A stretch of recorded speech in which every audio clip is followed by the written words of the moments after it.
Pois falo em 17 de julho.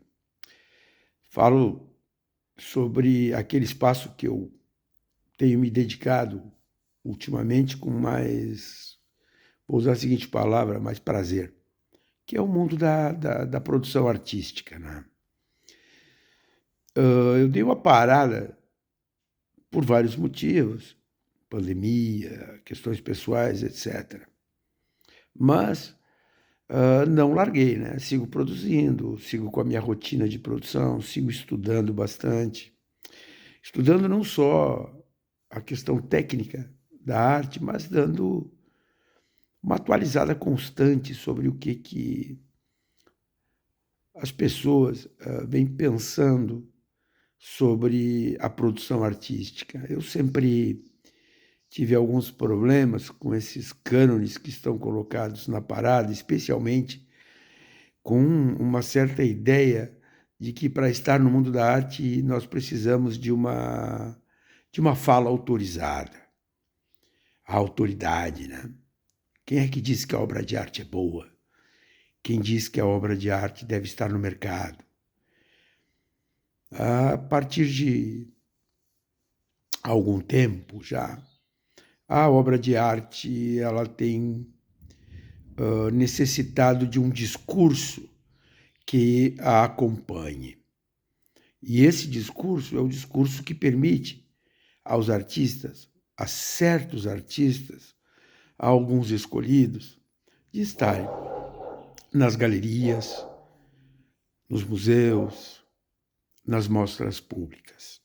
Eu sempre tive um pouquinho de problema com isso, porque eu penso que a obra de arte, evidentemente que existem critérios que as qualificam, existem critérios técnicos, existem critérios políticos, existem critérios discursivos que as justificam, mas a obra de arte ela não pode estar disponível ao arbítrio, à subjetividade da autoridade legitimada para dizer o que presta e o que não presta. Tem tanta coisa boa por aí e que presta muito. Evidentemente que a obra de arte ela lida aquilo também com o gosto, né? Mais ou menos como o vinho. Qual é o bom vinho? Em princípio é aquele que a gente gosta. Mas é evidente que a gente sabe que existem qualidades a serem apreciadas num bom vinho.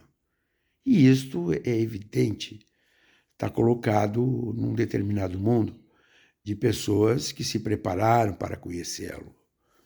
O gosto ou o não gosto é outra coisa, é outro caminho que precisa ser respeitado. Evidentemente, como não dá para ignorar, né, determinados critérios que permitem uma avaliação adequada deste ou daquele caminho que o artista escolhe.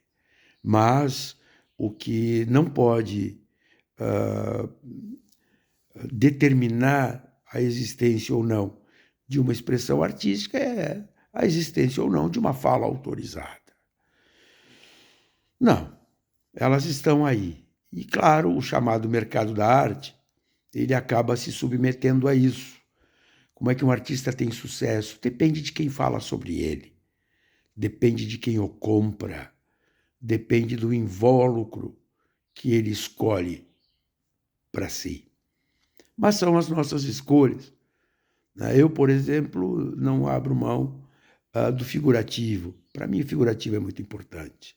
Por quê?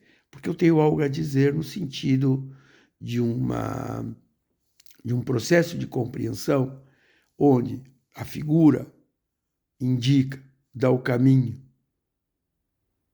Ela não é aberta. O meu discurso não é aberto. Ele é um discurso direcionado. Eu quero que as pessoas pensem.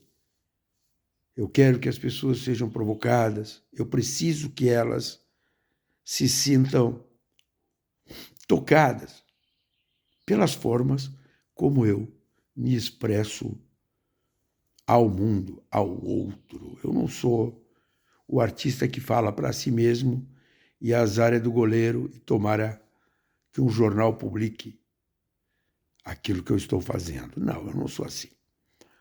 Eu tenho um discurso, uma posição, e quero dividir esta posição com quem me observa. Então, por isso eu opto, né, pelo figurativo, pelo discurso quase explícito, ou às vezes muito explícito, na minha obra de arte.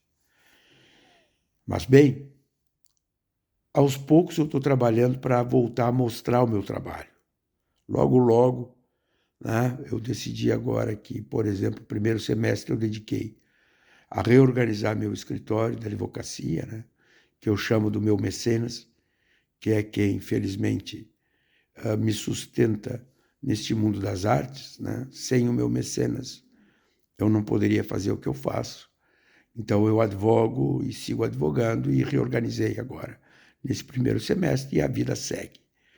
Ao segundo semestre, eu vou dar uma prioridade para reconstruir o meu espaço de interação com aqueles que apreciam o meu trabalho. Então, surpresas vêm por aí, estou trabalhando para isso, né? Para que eu possa ter aquele espaço para receber as pessoas, para conversar com as pessoas, para tê-las ao meu lado, para construirmos um ambiente profícuo de produção artística, porque não tem sentido fazer arte se a pretensão não for melhorar o mundo. E dividir com o outro que mundo nós estamos vendo, eu estou vendo, sem ser egoísta. Então agora, nesse segundo semestre, novidades vêm por aí.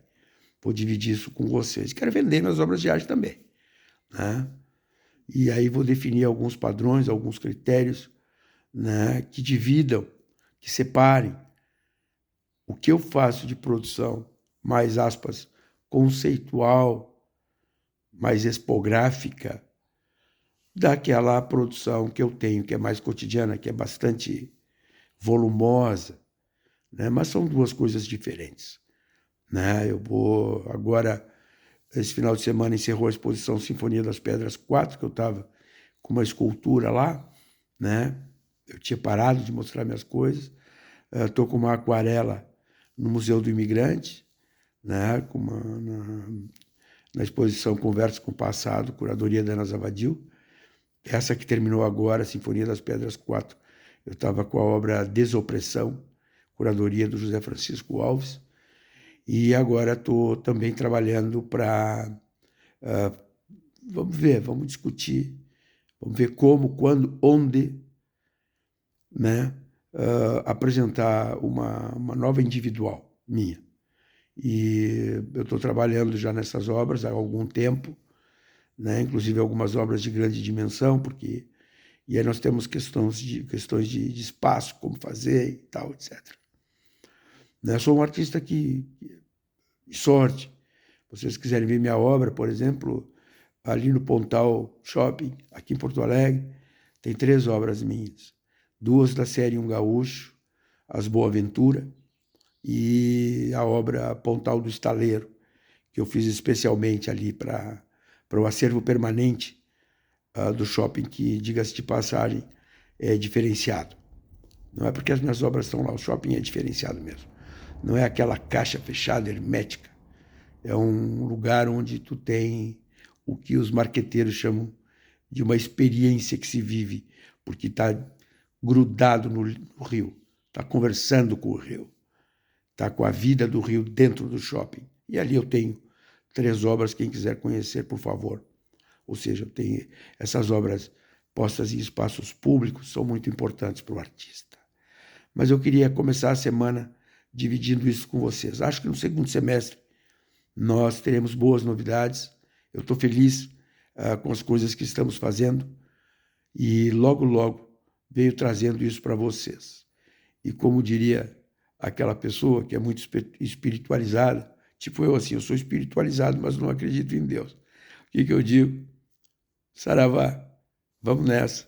Tem muita coisa para fazer, muita coisa para construir, muita coisa boa para dividir com as pessoas. Bom, e ao olho gordo? Bom, é olho gordo, deixa ele para lá. Eu vou dividir com vocês o que eu vou fazer. Um grande abraço.